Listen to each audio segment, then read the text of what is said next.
esto a las mañanas, es cuestión de madrugar un poquito. Pero no puedo con las vísperas.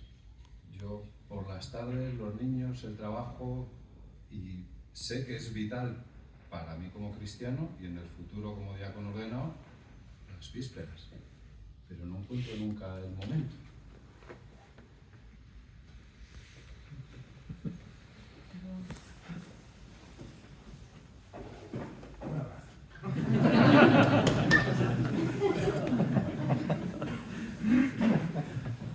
¿Sabes? Porque eso es lo que yo intentaba contar antes. Es decir, a veces es que no te cunde. A ver, nosotros tenemos un modelo de oración, que es el tema de la liturgia de las horas, que es útil y que es válido. Pero no es absoluto, absoluto solo Dios. Entonces, lo importante es que seamos capaces de aprovechar las herramientas que se nos brindan, sabiendo que son herramientas, y que cuando las absolutizamos, estamos cayendo en la idolatría. Y cuando caemos en la idolatría, puede tener más importancia tener que ir a rezar vísperas que atender a tus hijos. ¡Oh, pecado! Entonces, claro, fijaros que aquí se juega mucho cuál es la visión que tenemos sobre las herramientas que Dios nos brinda y sobre la misión que se nos encomienda. O sea, a mí me parece que la misión de un padre, eso es sagrado. Eso es sagrado. Yo no tengo hijos de sangre, pero me toca también la parte de decir, no, tengo personas que son como mis hijos, ¿no? Y que cuando eso no se atiende, abre una herida en el corazón bestial. Entonces, hombre, si siempre me van a venir los hijos a la hora de las vísperas, bueno, no lo sé. A lo mejor hay que rezar vísperas luego en otro rato, o completas, o lo que sea. Porque la herramienta es muy válida. Esa herramienta, por ejemplo, de poder recitar los salmos de manera cotidiana, o sea, yo cuando llegas y empiezas a recitar el salmo ya que te sale solo. Misericordia, Dios mío, por tu bondad, borra mi culpa. Entonces empiezas, cuando luego esa realidad de lo del Papa Jacinto, alguien te pregunta, dices, pues yo muchas veces he dicho, pues esperando a que me devuelvan la alegría de la salvación. Salmo 50. ¿Sabes? Entonces, no perdamos la herramienta, pero no dejemos que la herramienta ocupe el lugar de Dios, porque no es verdad, no es verdad. Claro, habría quien diría, ¿te ha pasado? Bueno, no sé si me he pasado, pero así como estamos entre hermanos, si os cuento mi pecado, es mi pecado. Digo, no lo sé, pero un abrazo de corazón. Estoy de acuerdo también. ¿Eh? Que yo soy su mujer y estoy de acuerdo con lo que has dicho. Otro abrazo. ¿Cómo te lo doy el abrazo?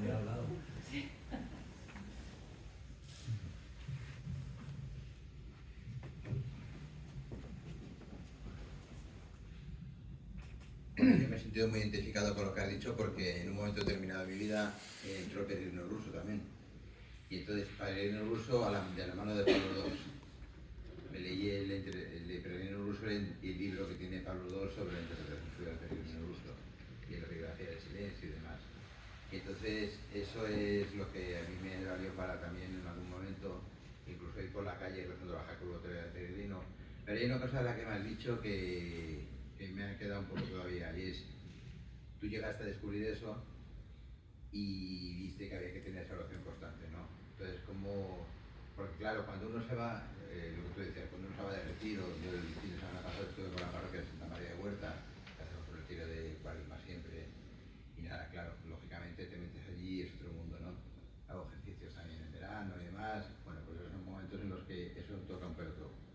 Pero luego sí que veo también que lo que tú decías, que hay que en la vida hay que llevarlo eso y hay que esos momentos. Entonces, pues no lo he pillado bien, o me falta un poco cómo pasaste tú de ese momento del peregrino ruso, que a mí me gusta pasar y ir por la calle rezando la jaculatoria y demás, y todavía lo utilizo mucho de vez en cuando, a que eso fuera constante. Me es fácil a mí, por ejemplo, en el trabajo también lo tengo fácil. Tú, como conoces la realidad de nuestro instituto que está en San Fermín, pues yo el trabajo medio curso de religión lo veo también como un apostolado hacia ellos, como un acercamiento. Los chavales no son simplemente alumnos, son mucho más que alumnos, ¿no? Con lo cual eso lo tengo muy claro. Pero bueno, un poco por ahí, como un poco más constante a que eso fuera constante en la vida. Mira, Alejandro, hay una cosa que es importantísima tener como principio y fundamento. O sea, tú lo entiendes todo. Otra cosa es que yo te lo explique mal. Entonces, ese salto, ¿cómo fui yo poco a poco generándolo? Intentando encontrar la respuesta de Dios a lo que yo estaba viviendo. Por ejemplo, cuando yo en La Cañada tengo distintas dimensiones de relación. Una de ellas es el mundo de lo administrativo, las administraciones, ¿no? Y además tengo relación pues, con viceconsejeros, con consejeros. Estoy detrás de que me responda la ministra de Vivienda y no lo consigo. Claro, cuando vas en ese ámbito, por ejemplo, ¿no? Que es un ámbito que en principio dices, bueno, ¿esto qué tiene que ver con la oración? Bueno, pues, claro, cuando tú, por ejemplo, vas perdiendo o vas descubriendo que te pasan por encima, y no solamente a ti, sino también a todo tu pueblo, ¿cómo respondo? ¿Cómo respondo? Entonces yo, en esos momentos, intento evocar situaciones de lo que Jesús nos va proponiendo en el camino de su propia vida. Digo, Jesús o el siervo. Dices, ¿de qué te dan ganas? De vociferar, de chillar, de cagarte en lo cagable. Y dices, no levantó la voz. No levantó la voz. Ahí es donde te recompones. Y entonces te empiezas a dar cuenta en ese ejercicio de que en la mayor parte de las ocasiones de la vida hay una respuesta para eso. Prácticamente en todo. Para las relaciones más, yo qué sé, alguien que va a pasar una calle, o lo típico de que estás en el semáforo, si pitas al de adelante o no lo pitas. O sea, vas generando un ambiente. Vas intentando que tu vida sea eso, ¿no? O sea, que yo me encuentro con situaciones cotidianas en las que digo, joder, y Jesús, pues lo miró con compasión. Porque estaban como ovejas sin pastor. Dice, vale, ¿y ahora tú qué haces? Pues no lo sé, pero de entrada acercarme, que es lo que hizo Jesús. O sea, cada momento de la vida, la experiencia del Dios de la historia la ilumina.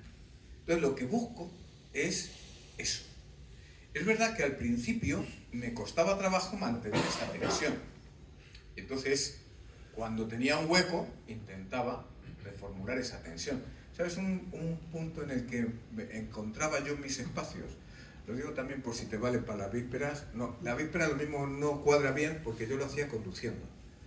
Entonces, la víspera lo mismo no que tienes que ir leyendo. Entonces, te puede dar un morrón, ¿no? Pero la historia era, es decir, si yo en ese trayecto voy solo, o cuando viene el autobús, va solo, a lo mejor puede ser el momento para decir, ¿cómo se ve esto?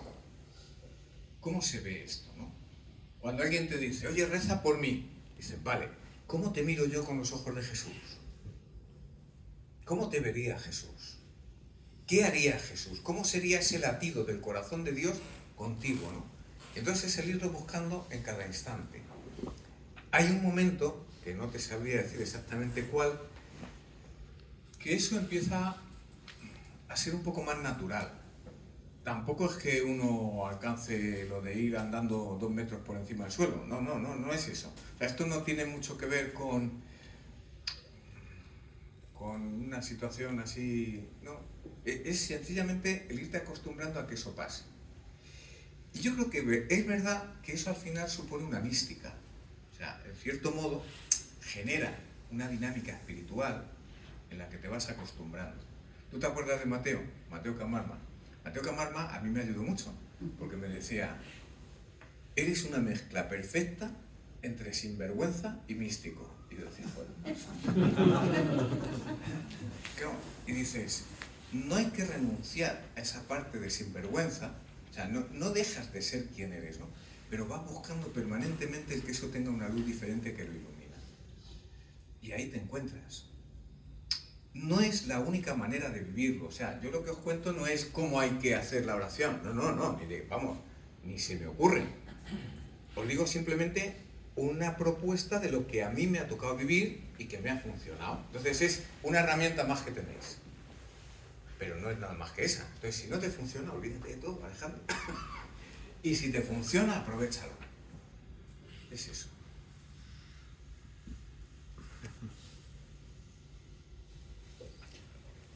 Cuando nos has empezado a hablar, has dicho que nuestro ministerio es el servicio a la mesa de los pobres.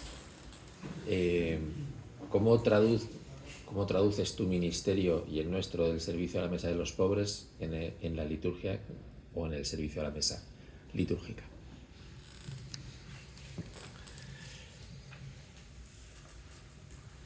Fundamentalmente como puedo, que no siempre es lo que haya que hacer, ¿no? A ver, yo tengo la suerte de que también soy diácono. O sea, primero fui diácono y luego cura. Además me parece que eso está bien colocado. Lo que pasa es que a los curas luego se nos olvida pronto. Yo me tiré un año de diácono y lo que intenté fue acordarme siempre de que antes de ser cura soy diácono. Porque ese tipo de relación que se establece a veces también es un poquito relación de poder. Y ahí los curas tendríamos que darnos un repaso, ¿eh? A ver, que ser cura, ¿tú qué te has creído que eres? No hay que nada más que verme. O sea, y dices, bueno, ojo, esto es Sacramentum Christi, aquí donde lo veis, carne mortal. Pero nada más que eso, y eso es porque alguien lo hace, no porque tú lo consigas. Entonces, a mí lo de ser diácono siempre me ayudó, porque era la cosa del servir. Entonces, sobre todo en la liturgia, a ver, a partir de ahora voy a decir barbaridades, ¿vale? Entonces, no las tengáis en cuenta. Quererme igual, porque hay que querer a los que pecan como a los que no. Hay una cosa que para mí en la liturgia es muy importante, y es, yo la liturgia la entiendo como una comida, como una cena. Absolutamente todo lo que ocurre es como en una cena en familia. Tú llegas y lo primero que haces es decir, hoy vengo hecho una mierda, hoy vengo contento, vengo con mis cosas, es la primera parte de la celebración. Vengo y entro sin mentiras. No necesito vestirme de una manera especial para que todos veáis lo refulgente que soy. No. Y eso yo creo que es necesario expresarlo con el cuerpo, con la voz. Yo no sé si os fijáis que los curas cuando hablamos, joder, es que ¿quién habla así? Un día, perdonadme que esto es una maldad, estamos en Cuaresma, prometo convertirme, pero un día escuchaba yo a alguien decir en la radio, ¿no?, ante un acontecimiento importante, es decir, bueno, todos hemos saltado en albricias. ¿Quién dice albricias? O sea, ¿en dónde tú escuchas la palabra albricias? Joder, es que no sabemos ni hablar como la gente, quizá porque nos referenciamos única y exclusivamente con nosotros mismos. Entonces, si los de Bilbao se juntan, al final todos tienen el acento de Bilbao. Cuando los clérigos nos juntamos, tenemos unas vocecillas que es que, claro, luego decimos que la gente no nos hace caso. ¿Pero cómo nos van a hacer caso, por Dios? Entonces, el cuerpo habla, la voz habla, y lo que decimos habla, y lo que hacemos. Entonces, entrando en esa dinámica de lo de servir la mesa, yo lo que me planteo siempre es eso, ¿no? Es decir, voy a servir la mesa. Entonces, es ese espacio en el que llego sin mentira y hablamos de nuestras cosas. Es la liturgia de la palabra, escucho, y en algunos casos hablo yo, y en otros casos habla más gente, también dependiendo de las posibilidades que nos brinde la propia celebración. No es lo mismo cuando estamos en un grupito pequeño a cuando estamos pues, en la parroquia, iba a decir con la iglesia llena, pero no recuerdo cuándo ha sido la última vez. Entonces, bueno, con mucha gente, ¿no? Digo, es distinto. Y luego es poner la mesa, prepararla y prepararla con cariño. Yo creo que más que con escrúpulo, es con cariño. Es con cariño. Y yo creo que eso al final se percibe. Cuando a la gente vosotros le decís, daos fraternalmente la paz. Dices, tío, o sea, quiero decir, como invitación, tengo que hacer un ejercicio para sentirme ahí animado, ¿no? Pero si estamos convencidos de que necesitamos la paz y le proponemos al otro que se dé la paz, vamos a expresarlo con convicción, con cariño, porque la Eucaristía es donde revierte todo. Y la Eucaristía es de donde emana todo. De donde emana todo. Cada cosa de la liturgia tiene que tener su sentido en eso. Y hay que ser especialmente cuidadoso. A mí hay gente que me pregunta, oye, en la misa hay que hacer esto, hay que hacer lo otro. ¿Sabéis lo que respondo yo? Esto no se lo contéis a nadie, luego lo capas en la grabación. Yo siempre digo, mira, solamente hay una norma litúrgica esencial y fundamental. Donde fueres, haz lo que vieres. O sea, si tú llegas a un sitio y la gente se levanta aquí, levántate. Y si se sienta aquí, siéntate. Y si se pone aquí de rodillas, arrodíllate y aquí. Si se tumba en el suelo, te tumbas. Es lo que hago yo cuando voy a una mezquita. No tengo ni idea de lo que está pasando allí. Yo hago lo que haga la gente. Y a mí me parece que eso nos ayuda a transmitir vida a lo que estamos celebrando. Entonces el misterio deja de ser algo misterioso para convertirse en una realidad que por mucho que la intente buscar, nunca la alcanzo. Siempre se me va más allá, pero eso no quiere decir que no la conozca, eso no quiere decir que no la disfrute, eso quiere decir que generamos un ambiente en el que la Eucaristía se convierte en un momentazo del día o del domingo.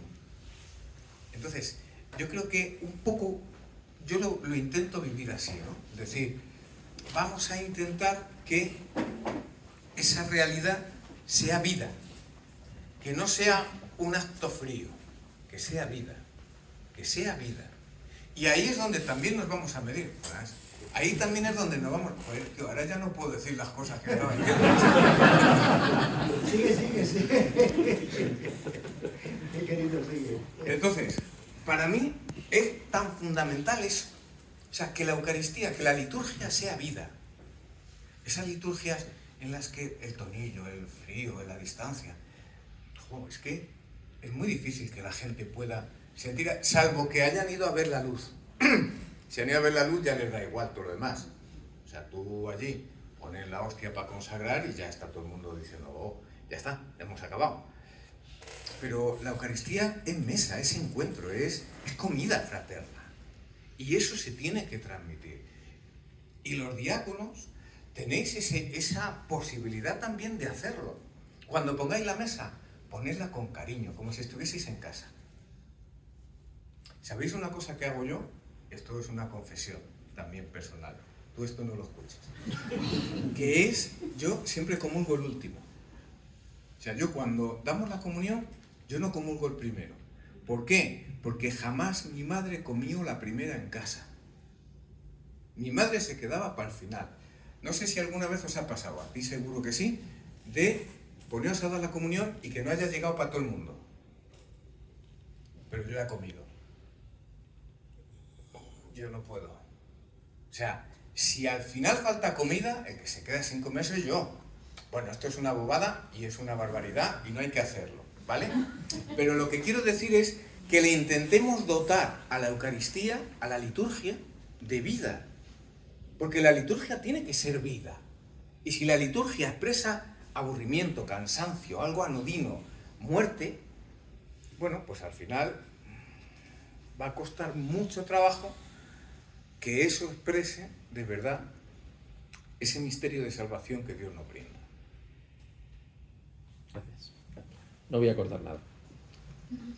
Lo siento. Es que luego no prospero, ¿sabes?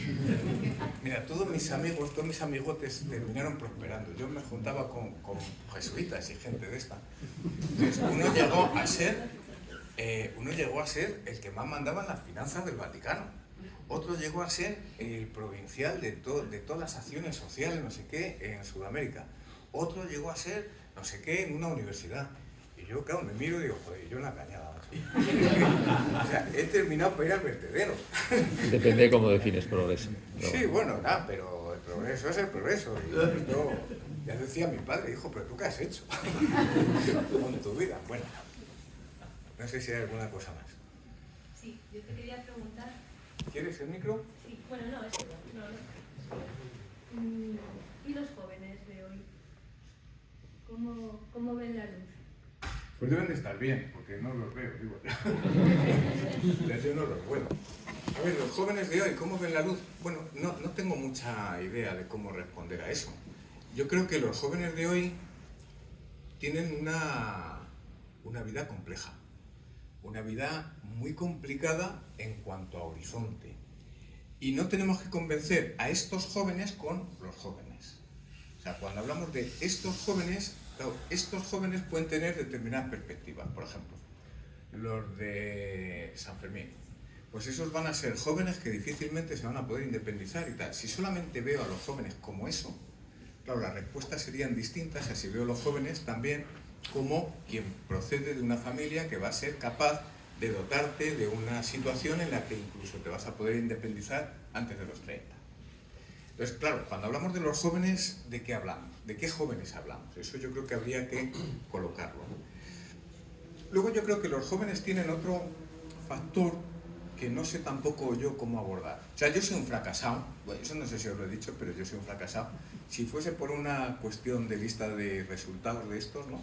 A mí me habrían echado ya de la empresa hace tiempo, porque yo o sea, en mis parroquias, tengo 2, no hay jóvenes. Bueno, ahora tenemos 4, que a ver si conseguimos cuidar en una de ellas, ¿no? Pero no hay jóvenes. O sea, yo ahí he fracasado en todo lo que se me ocurre hacer, con lo cual lo que yo te diga tampoco es que sea muy importante, ¿vale? Pero yo una de las cosas que percibo es que luego ellos tienen unas dinámicas donde difícilmente son capaces de estructurar una realidad de futuro lo suficientemente sólida. Y la fe es una realidad de futuro que necesita una cierta solidez. Los jóvenes, hasta donde yo percibo, se mueven mucho en el mundo de los afectos, en el mundo de las emociones.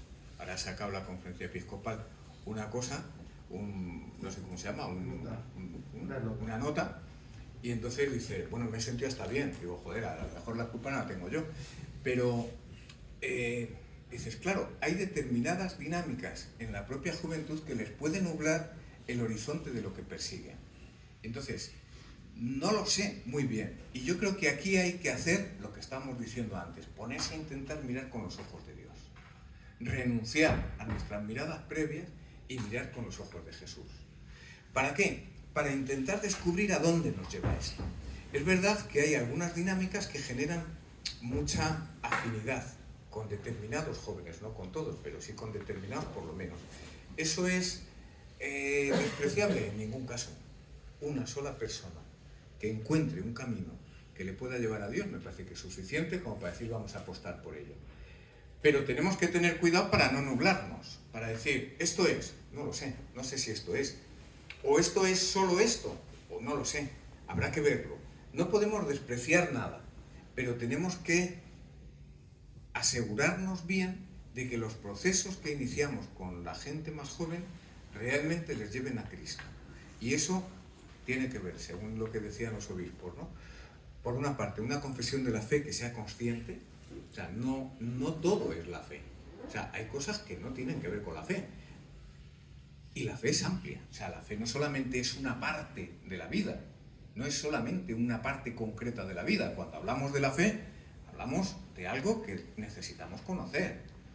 Tiene que ver también con lo emocional, que es lo que yo creo que más está ahí presente, pero luego también tiene que ver con la misión. Si al final la vida no se me transforma para servir, tengo que poner en cuestión qué es lo que está ocurriendo en el proceso de conversión. Entonces, bueno, pues ahí hay que ver un poco, porque luego lo de servir, esto ya sería para otro día. Lo de servir en el mundo de los pobres hay que andarse con ojo. O sea, dar de comer al hambriento no consiste en que yo cojo a un pobre, lo cojo así del cuello y lo empiezo a embuchar como si fuera un pato. No es eso. Dar de vestir al que está desnudo no es que a mí me sobra ropa y te la llevo. No es eso. No es eso. Y luego las obras de misericordia, ojito con ellas, ¿eh? Que lo de enseñar al que no sabe, eso, vamos, quiero decir, a mí me sale de oficio. Porque el que no sabe siempre es el otro. Entonces, a ver, con claridad, con discernimiento, sin dar nada por supuesto, acogiendo todo. Ya lo decía San Pablo. Examinarlo todo y quedaos con lo bueno. Pero hay que examinarlo todo. O sea, no hay nada que sea que no valga. No, nada. Pero tenemos que verlo para conseguir que realmente ese proceso sea un proceso que de verdad les pueda llevar a un Cristo que enamora, que seduce, que da la vida, pero que la transforma. Entonces, bueno, pues un poco por ahí. Ya, me ha dicho Antonio que ya. Ya tenemos obispo para misa, o sea que... ¿Quieres decir algo? No, y algo, hombre, algo. Intento de entrar con vosotros, luego hablaré. Yo no diré no. Vale, pues entonces...